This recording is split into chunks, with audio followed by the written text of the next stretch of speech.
Uyghur qirg'inchiligi haqidagi ayblashlarga inkas qaytargan Xitoy doiralari Uyg'urlarning haq-huquqlarini to'liq qo'g'dayotganligi haqidagi tashviqotlar orasida rayonda milliy til, yoziq va milliy ma'arifning qo'g'dilayotganligini ilgari surgan edi.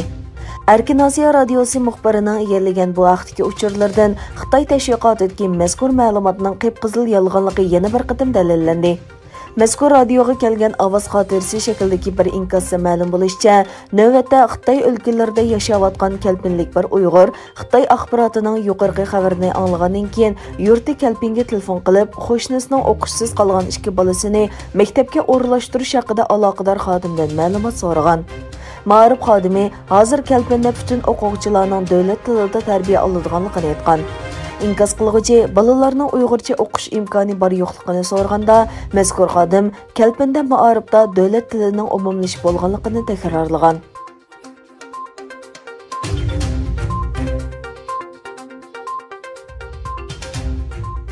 Hong Kong Qonun Kengashining Xitoyparast a'zosi Yi Liushi bir necha kun ilgari Twitterda Xitoyda Dilrabog'ga o'xshash donliq Uyg'ur ayol cho'lponlari bor. Bu Xinjiangda irqiy qirg'inchilik yo'qligini isbotlaydi degandan keyin uning bu so'zi Twitter abonentlarining masxarasini qo'zg'adi. Yi Liushi Twitterda mundaq deb yozdi: Amerika Xitoyni Xinjiangdagi irqiy qirg'inchilik bilan ayblaydi. Ammo Dilrabog' Xitoyning eng donliq cho'lponlarining biri. U Xinjiangdagi birdan-bir muvaffaqiyat hikoyasi emas. Irqiy qirg'inchilik na'dan kelgan?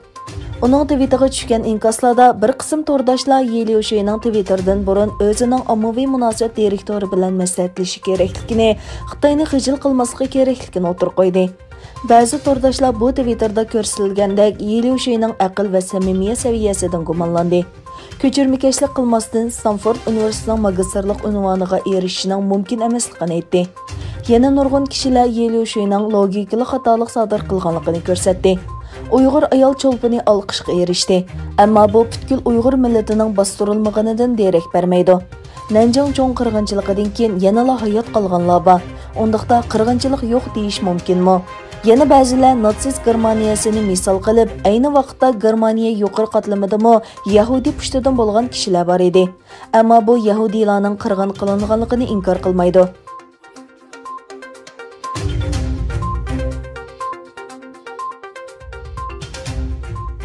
Amerika Davlatlik axborotga qarshi turish bexatarlik markazining sobiq boshlig'i William Ivanina mundaq dedi: Xitoy hukumati koronavirus tekshirish markazi qurish bahonasida Amerikadagi nurg'un kishining shaxsiy uchurlarini o'g'irlagan bo'lishi mumkin. Ivanina Beijing Amerikaliklarning DNA'si qatorliq sog'lomlik uchurlarini to'plamoqchi bo'layotganligini ogohlantirdi.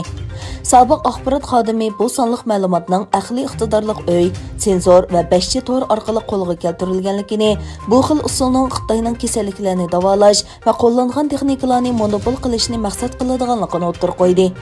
William Ivanina yana biotexnika shirkati Beijing Gen instituti haqida to'xtaldi. U Amerikadagi 5 shtatda yuqori texnikalik koronavirus tekshirish tajribaxonasi qurishni o'tirg'a qo'ygan bu shirkatning yig'ilgan qon avrishkisini boshqa maqsadlarda ishlatishi mumkinligini aytdi.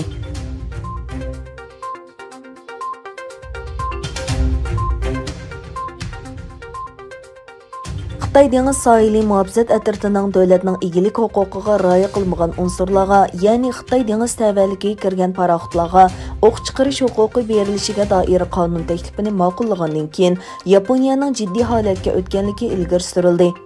Yaponiya vaqti gazetidagi xabarlarga asoslanganda, ismini oshkorlashni xohlamagan Yaponiya tashqi ishlar ministrligi mas'ullaridan birisi Xitoyda ma'qullangan qonunning xalqaro qonunni asos qilgan dunyo tartibiga buzg'unchilik qilishi mumkinligi haqida ogohlantirish bergan.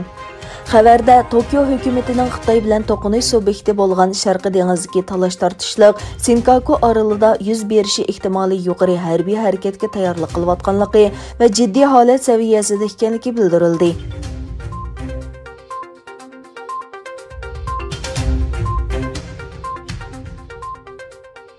Berma armiyasining harbiy o'zgarishida Berma prezidenti bilan davlat kengashining boshlig'i va tashqi ishlar ministri Aung San Suu Kyi tutqun qilindi.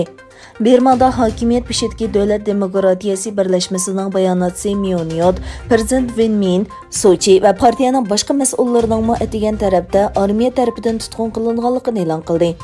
Birma armiyasi bayonot e'lon qilib, 1 fevral atdiganda amalga oshgan tutqun qilishlardan keyin harbiy o'zgarish bo'lganligini, davlatga armiya shtab boshlig'i Min Aung Hlaingning hukmronlik qiladiganligini, jiddiy holat yurgizilganligini va armiyaning davlatga 1 yil hukmronlik qiladiganligini uqtirgan. Birma armiyasi Aung San Suu Kyining partiyasining g'alabasi bilan oxirlashgan saylamda soxtapazlik qilganligini ilgari surgan edi.